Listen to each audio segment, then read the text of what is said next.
जय श्री राम। नमो नारायण। हर हर महादेव।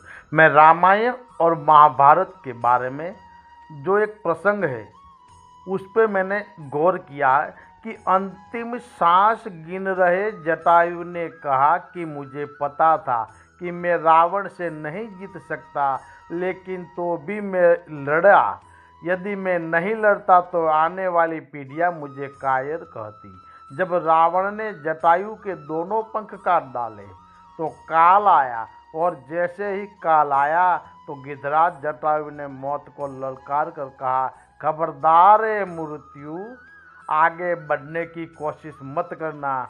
मैं मृत्यु को स्वीकार तो करूंगा, लेकिन तू मुझे तब तक नहीं छू सकता जब तक मैं माँ सीता जी की सुधि प्रभु श्री राम को नहीं सुना देता। मौत उन्हें छू नहीं पा रही है, कांप रही है खड़ी होकर। मौत तब तक खड़ी रही, कांपती रही।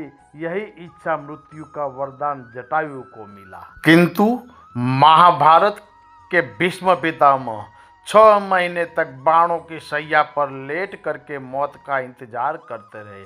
आंखों में आंसू है, रो रहे हैं। भगवान मन ही मन मुस्कुरा रहे हैं।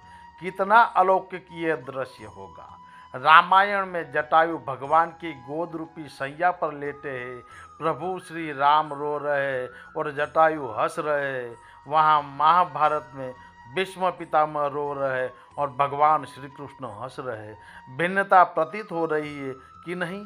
अंत समय में जटायु को प्रभु श्री राम की गोद की सैया मिली, लेकिन भीष्म पितामह को मरते समय बाणों की सैया मिली। जटायु अपने कर्म के बल पर अंत समय में भगवान की गोद रूपी सैया में प्राण त्याग रहा है, प्रभु श्री राम की शरण में, और बाणों पर लेटे लेटे भीष्म पितामह रो रहे हैं। ऐसा अंतर क्यों? ऐसा अंतर इसलिए कि भरे दरबार में भीष्म पितामह ने द्रौपदी की इज्जत को लूटते हुए देखा था, विरोध नहीं कर पाए थे। दुशासन को ललकार देते, दुर्योधन को ललकार देते, लेकिन द्रौपदी रोती रही, बिलखती रही, चीखती रही, चिल्लाती रही, लेकिन भीष्म पितामह सिर झुकाए बैठे रहे, नारी की रक्षा नहीं कर पाए। उनका परिणाम यह निकला कि इच्छा मृत्यु का वरदान पाने पर भी बाणों की छैया मिलती है।